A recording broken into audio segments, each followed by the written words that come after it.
Welcome back to another episode of the DFS Express, presented by Loudmouth MMA and MMAtoday.com. I am your host, the DFS Sniper, here to talk UFC Fight Night 120, Anthony Pettis versus Dustin Poirier. Before we get started, please give me a follow on Twitter at the DFS Sniper. You can also subscribe to my YouTube page, just search the DFS Sniper, and also make sure you're checking out the daily fantasy hub we have over on MMAtoday.com. Just go to MMA-today.com/DFS hub. A lot of great content over there to get you going on DraftKings. If you've never watched or listened to an episode of the DFS Express, first of all, welcome. We're going to go through every fight on the card, giving you a DraftKings specific play that's sometimes different than my fight pick, who the better play is on DraftKings, and we're going to build a sample lineup. This week it is a GPP lineup that is for your large multiplayer tournaments. Let's just jump right into it, because we're going to try and do all of that in 10 minutes total, 9 minutes left.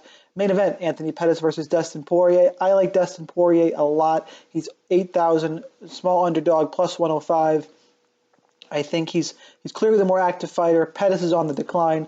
Poirier loses to guys like Conor McGregor and Michael Johnson, who just hit harder than Anthony Pettis. Not on the same level. He gets knocked out by heavy hitters. I don't think Pettis gets knocked out. I think Poirier can outwork him. I think Poirier does hit very hard and could knock out Pettis. He also can get takedowns if he wants. I think Poirier is the all-around better play. This fight is stackable in cash games on DraftKings, but the straight pick here is Dustin Poirier at 8,000. Co-main event, Matt Brown, 9,400. Diego Sanchez, 6,800. Two guys who probably need to retire soon, both major chin issues. Diego Sanchez especially got just torched by Al Iaquinta his last time out. Matt Brown, is he retiring? Is he not? Either way, I think he gets the finish of Diego Sanchez, who's fighting a weight class up, mostly because he doesn't want to cut weight anymore.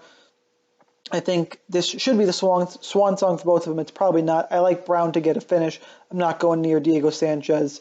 It could be hard to fit Brown into your lineups, but there are plenty of live dogs. He's the pick at 9,400. Junior Albini, 8,900. Andrei Arlovsky, 7,300. Arlovsky is just about done as well. Speaking of guys who should retire, Albini is the real deal. I had him against Tim Johnson. He got a knockout. Albini hits hard. I think he's going to put away Arlovsky early. Arlovsky survived an early onslaught against Tybura, who then gassed, and it became an interesting fight. But Arlovsky had to weather the storm. I don't think he's able to do that against Albini. Albini is a badly needed up-and-comer in the heavyweight division. I'll take him at 8,900.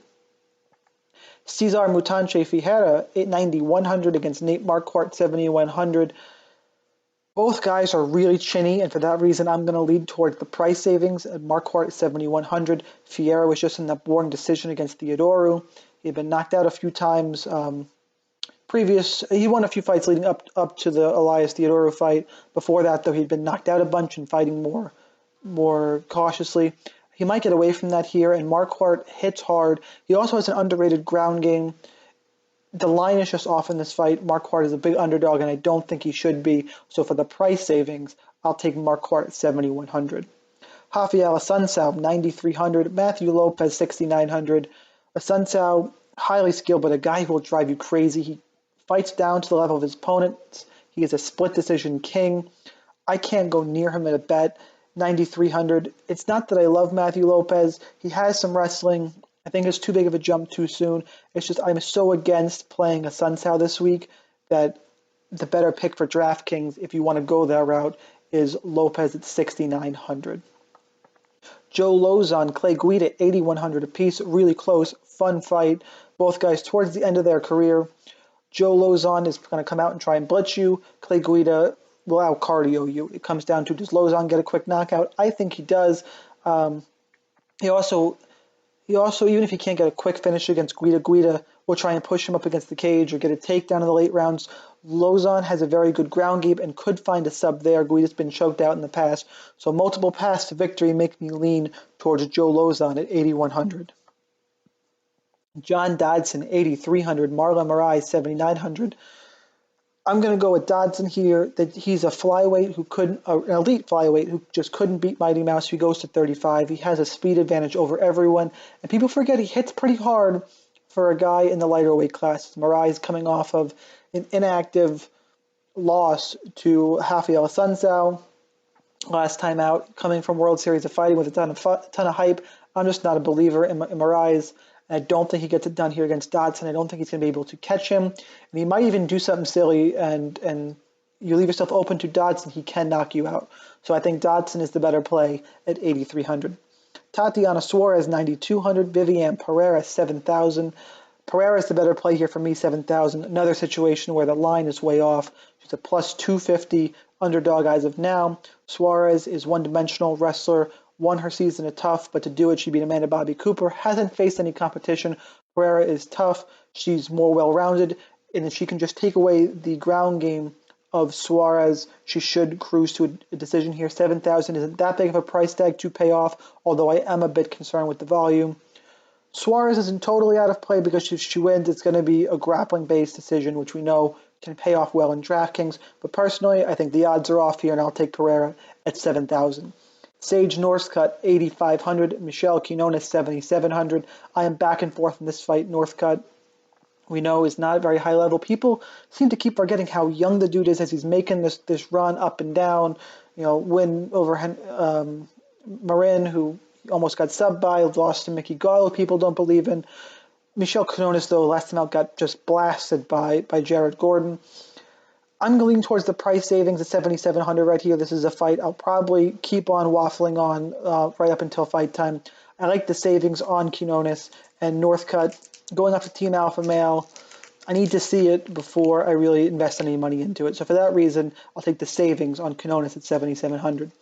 Angela Hill, 9,000. Nina Ansaroff, 7,200. I'm probably going to fade this fight. I think Hill wins it. It's going to be a stand-up fight. I don't think there's a lot of action. I think it's a typical women's MMA fight. I'm usually not one to say things like that, but I don't think this is going to be an exciting fight. I'll take Hill because I think she wins, but I'm worried about the scoring overall in this fight. But give me Angela Hill at 9,000. Sean Strickland, 8,700. Court McGee, 7,500. Again, I'm going to lean towards Strickland at 8,700, but he's not active enough for me. He's a little like a Sun Tzu in that I want him to do more. Court McGee is all pressure all the time, but he has slowed down. He's definitely on the decline, been around for a long time. I'll take Sean Strickland at 8,700, but won't be surprised if McGee is able to wrestle him out. Marcel Fortuna, 8,600 against Jake Collier, 7,600. Another fight where I think the dog is live in Jake Collier, but Fortuna's probably better and also waits for the counter. Collier is a lot of pressure. 205ers, you probably want to have some exposure to this fight because it's going to end in a finish. I'll lean towards Fortuna. He's probably the little more polished striker, and Collier has not shown an ability to really stop the takedown. And Fortuna could go that route. We haven't seen it in the UFC yet, but I think he can do it. And for 8,600, he's my preferred play. Roberson, 8,800. Darren Stewart, 7,400. I like Roberson here. Glory kickboxer, lots of power. Had that knockout of Spawn on the Dana White Tuesday Night Contender Series. It just generates a lot of power in a short space. It's going to be somebody who can get takedowns, who will give him problems. I don't think Darren Stewart can do that. I think it becomes a striking match, and Roberson, I believe, is much better than Stewart, so I like him at 8,800. So now jumping over to DraftKings, about a minute left, so we're going to build a quick tournament lineup again. This is I'm looking for knockout upside. That's what you need to focus on in tournaments, who can get you finishes. Right away, starting at the top here, I like Dustin Poirier a lot. I'm going to lock him in at 8,000.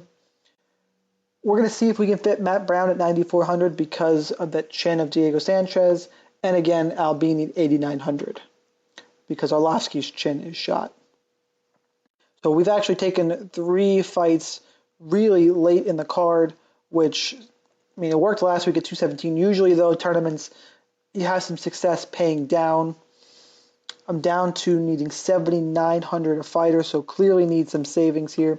We're going to go back up. We're going to go back to the main card again. Nate Marquardt, 7,100, because Figueroa is chinny. I think he's live, and if he wins, it could be a knockout. Joe Lozon also in play at 8,100. He's going to blitz Guida in the first round, try and get a finish that way.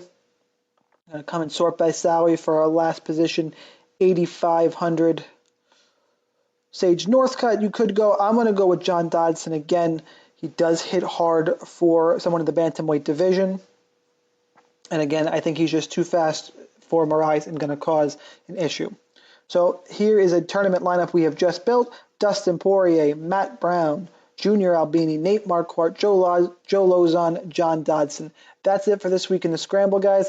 Please like this episode wherever you are watching or listening. Give me a follow on Twitter. Enjoy the fights. I will talk to you next week.